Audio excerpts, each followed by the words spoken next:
Hi friends, welcome to AVS all in one channel. ఇదైతే yesterday vlog అండి. ఈ వ్లాగ్లో మనమైతే మార్నింగ్ టిఫిన్గా రాగి రొట్టె అయితే చేసుకున్నాము. అలానే నైట్ డిన్నర్ కూడా అంతే అండి. ఇక్కడైతే నేను అనపగింజల పులుసు, అలానే శనగల fry, morning butter fruit juice, అలానే గంచిగట్లు ఉంటే అది కూడా పెట్టుకున్నానండి. ఇక్కడైతే రాగి రొట్టెలు అనేది ఎలా ప్రిపేర్ చేయాలో చూద్దాము.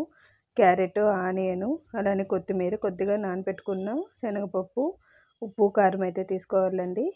ఇదైతే ఎక్స్ట్రా ఫ్లేవర్ కోసము స్మాల్ ఆనియన్స్ ఉంటాయి కదా, అవైతే పీల్ చేసుకొని జస్ట్ బరకగా అయితే రుబ్బుకోవాలి. ఇంటిల్లిపాది ఆరోగ్యంగా ఉండే బెస్ట్ టిఫిన్ అండి. ఆల్రెడీ మనకు బరకగా రుబ్బుకున్న ఆనియన్ అయితే వేసుకోవాలి. అలానే మీకు ఎన్ని రాగి రొట్టెలు కావాలన్నది కౌంటింగ్ కోసము మీకు పిండి ఎంత కావాలో అంతైతే వేసుకోవచ్చు. నేను ఒక గ్లాస్తో ఒక 6 గ్లాసెస్ అయితే వేసానండి. సో మాకు సరిపడా రాగి రొట్టెలు అయితే సరిపోతాయండి. ఇక్కడైతే కొద్దిగా వాటర్ వేసుకొని పిండి అయితే నీట్గా మిక్స్ అయితే చేసుకోవాలి. సో చూసారు కదా, మీకు ఇంకా కొంచెము కమ్మగా ఉండాలంటే కొద్దిగా తెల్ల నువ్వులు అయితే వేయించుకొని వేసుకోవాలండి. ఎక్కువ వేసుకున్న పర్లేదండి, కమ్మగా ఉంటుంది. సో మార్నింగే హెల్తీగా టిఫిన్ అయితే ఇంట్లోనే ప్రిపేర్ చేసుకోవచ్చు. చూసారు కదా, ఇక్కడైతే నేను ఆల్రెడీ నువ్వులను అయితే వేసుకోవాలి. ఇలా వేసుకున్నాక మనకైతే రాగి రొట్టె అనేది చాలా కమ్మగా ఉంటుందండి. నువ్వులు కూడా అంతే, హెల్త్కి అయితే చాలా మంచిది. డైరెక్ట్గా ఇచ్చినప్పుడు పిల్లలు తిన్నారు కదా, బెల్లం కలిపి ఇలా వేసామనుకోండి సపరేట్ చేసే కావదు, తినడానికి కూడా చాలా కమ్మగా ఉంటుందండి.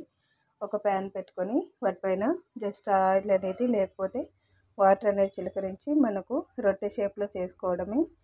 ఈ రొట్టె అనేది మార్నింగ్ చేసుకోవచ్చు, లేదంటే ఈవినింగ్ కూడా స్నాక్ లాగా కూడా చేసుకోవచ్చు అండి.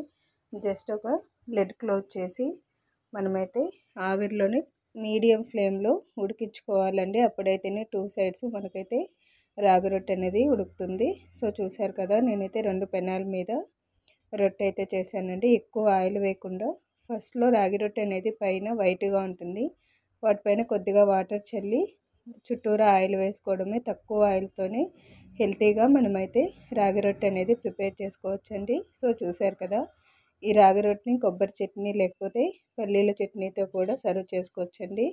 సో ఫైనల్గా మనకైతే హెల్తీ రాగి రొట్టె అయితే రెడీ అయిందండి. ఇదైతే నేను కొబ్బరి చట్నీ అలానే బీన్స్ ఫ్రైతో అయితే ప్రిపేర్ చేసుకున్నాను. ఇక్కడ బీన్స్ ఫ్రై ఎలా రెడీ చేయాలో చూద్దాము. కొద్దిగా కొబ్బరి, కొత్తిమీర, అలానే వెల్లుల్లి అయితే వేసుకోవాలి.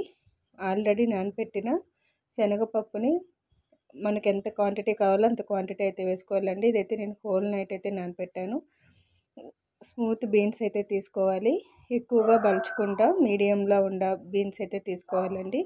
జస్ట్ ఒక్క విజిల్కే ఉడికిపోతుందండి. ఎక్కువసేపు ఉడికించాల్సిన వాటర్ అనేది సపరేట్ చేసుకున్నాం అనుకోండి, మనకైతే ఎక్కువసేపు ఉడకకుండా కరెక్ట్ కన్సిస్టెన్సీతో సరిపోతుంది. ఇక్కడైతే తిరగవాత వేసుకున్నాము. ప్యాన్ పెట్టుకొని ఆయిల్ వేసుకొని పోపు దినుసులన్నీ వేసుకున్న తర్వాత రెడ్ చిల్లీ అలానే కరివేపాకు వేసుకొని జస్ట్ లైట్గా ఫ్రై చేసుకోవాలి. ఇక్కడ కొద్దిగా జీలకర్ర వేసుకుంటుంది. జీలకర్ర వేసిన తర్వాత ఆల్రెడీ మనము వాటర్ని డ్రైన్ చేసి పెట్టాము కదా, ఆ బీన్స్ అయితే ఇందులో కలుపుకోవాలండి. సో కలుపుకున్న తర్వాత నీట్గా మిక్స్ చేసుకోవాలి. మిక్సీ జార్లో రుబ్బుకున్న పేస్ట్ అయితే వేసుకోవాలండి. సో ఫైనల్గా మనకైతే బీన్స్ ఫ్రై అయితే రెడీ అయిందండి. ఇక్కడైతే గడ్డలు ఉంటే వాటిని కూడా కొద్దిగా వాటర్లో సాల్ట్ వేసుకొని 3 లీటర్స్ కుక్కర్లో అయితే ఉడకపెట్టుకున్నానండి. ఇవి కూడా అంతే, వాటర్ సపరేట్ చేసుకొని ఆరబెట్టుకోవడమే. ఇదైతే హోల్ డే అంతా కూడా చాలా బాగుంటుందండి. సో ఇక్కడ బటర్ ఫ్రూట్ అయితే ప్రిపేర్ చేస్తున్నాను. నేను 2 బటర్ ఫ్రూట్ అయితే తీసుకున్నానండి.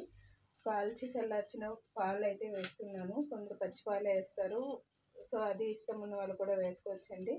సో ఇక్కడైతే నేను పాలు అయితే వేస్తున్నాను. వీటిలోనే చక్కెర కూడా వేసానండి. అంతా స్మూతీగా రుబ్బుకోవడమే. సో ఫైనల్గా అయితే బటర్ ఫ్రూట్ స్మూత్ అయితే రెడీ అయిందండి. ఈవినింగ్ పిల్లలు వచ్చినప్పుడు కూడా ఈ బటర్ ఫ్రూట్ ఇచ్చామనుకోండి చాలా బాగుంటుంది, కడుపు నిండినట్టు ఉంటుంది. అలానే హెల్తీ కూడా. ఎక్కువ out side food, oil food ఇవ్వకుండా అప్పుడప్పుడు ఇలా చేసి పెట్టామనుకోండి వాళ్ళు టేస్ట్ సపరేట్గా ఉంటుంది, తినడానికి కూడా బాగుంటుంది. ఇక్కడైతే నేను అనపగింజలు అయితే ఒలుచుకుంటున్నాను. యాక్చువల్గా ఇది ఈవినింగ్ సాంబార్ కోసమని ఒలుస్తున్నానండి. కొద్దిగా నేతగా ఉన్నాయి, ఇంకొన్ని బాగా బలిచినవి కూడా ఉన్నాయండి. సో పూజ కూడా చేసుకున్నాము. ఇక్కడైతే నేను యాపిల్ అయితే తీసుకున్నానండి ప్రసాదంగా. అంతా నీట్గా క్లీన్ చేసుకొని ఈవినింగ్ అయితే పూజ కూడా చేసుకున్నాను. నైట్ డిన్నర్ కోసం అయితే నేను ఇక్కడ ప్రిపేర్ చేస్తున్నానండి. శనగలు తిరగవాతేస్తున్నాను. ఆల్రెడీ ఉడకపెట్టిన శనగలు, కట్ చేసిన ఆనియన్, కరివేపాకు, రెడ్ చిల్లీ తీసుకోవాలండి. ఒక కుక్కర్ పెట్టుకొని అందులోకి ఆయిల్ వేసుకొని జీలకర్ర అలానే సాసవులు వేసుకొని ఆల్రెడీ కట్ చేసుకొని పెట్టిన కావాల్సిన ఇంగ్రీడియంట్స్ అయితే మనము కుక్కర్లో వేసుకొని లైట్గా ఫ్రై చేసుకోవడమే. ఎక్కువ బ్రౌన్ కలర్ లాంటివి ఏం అవసరం లేదండి. జస్ట్ ఫ్రై అయిన తర్వాత మనకు రుచికి సరిపడా సాల్ట్ కూడా వేసుకొని ఆనియన్ వేగేంత వరకు వేయించుకోవాలి. సో ఆనియన్ వేగిన తర్వాత ఆల్రెడీ ఉడకపెట్టిన శనగలు అయితే వేసుకోవాలండి. సో నిన్నైతే హై ప్రోటీన్ రిచ్ ఫుడ్ అయ్యిందండి. అన్నీ మార్నింగ్ టిఫిన్ కానీ అలానే నైట్ కానీ అంతా హెల్తీ ఫుడ్ అయితే ప్రిపేర్ చేసుకున్నాము. ఒక్కొక్క రోజైతే అలా సెట్ అవుతుంది. సో ఇక్కడైతే నేను అనపగింజల పులుసు అయితే ప్రిపేర్ చేస్తున్నానండి. ఒక టమాటాను మిక్సీ జార్లో అలానే తిరగవాతకు కూడా సరిపడా కట్ చేసుకున్నాను. ఇక్కడ ఆల్రెడీ రుబ్బుకొని పచ్చి కొబ్బరి, కొత్తిమీర, వెల్లుల్లి పేస్ట్ అనేది ఉంది కదా, వాటికి ఇంకొంచెం యాడ్ చేసుకొని ఇక్కడ టమాటో, ఆనియను అలానే ధనియాల పొడి, కొద్దిగా పసుపు, కారపొడి కూడా వేసుకున్నానండి. నేనైతే ఇక్కడ సాంబార్ పౌడర్ వేసుకున్నాను. వీడియోలో చూపించిన విధంగా మీకు కావాల్సిన మసాలాలు అయితే వేసుకోవచ్చు. సాంబార్ పొడి స్కిప్ చేయాలనుకుంటే లైట్గా గరం మసాలా కూడా యాడ్ చేసుకోవచ్చండి.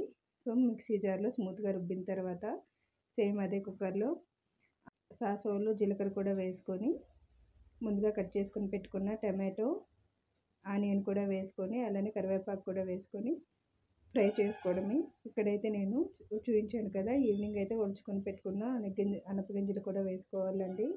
సో చాలా హెల్తీ ఫుడ్. ఇక్కడైతే పచ్చిగా ఉన్నవి అయితే చేసుకున్నాను. ఆల్రెడీ డ్రై అయినవి కూడా ఉంటాయి కూడా, వాటిని కూడా ఒక హోల్ నైట్ నానబెట్టుకొని ఇలా పులుసు పెట్టుకోవచ్చండి.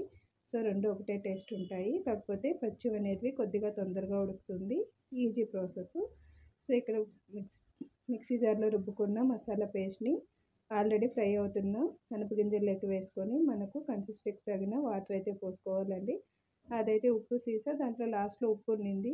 సో వేస్ట్ అవుతుందనేసి వాటర్ పోసి ఆ ఉప్పు అయితే ఇందులోకి వేసానండి. జస్ట్ ఒక విజిల్ వచ్చేంత వరకు ఉడకపెట్టుకోవాలి.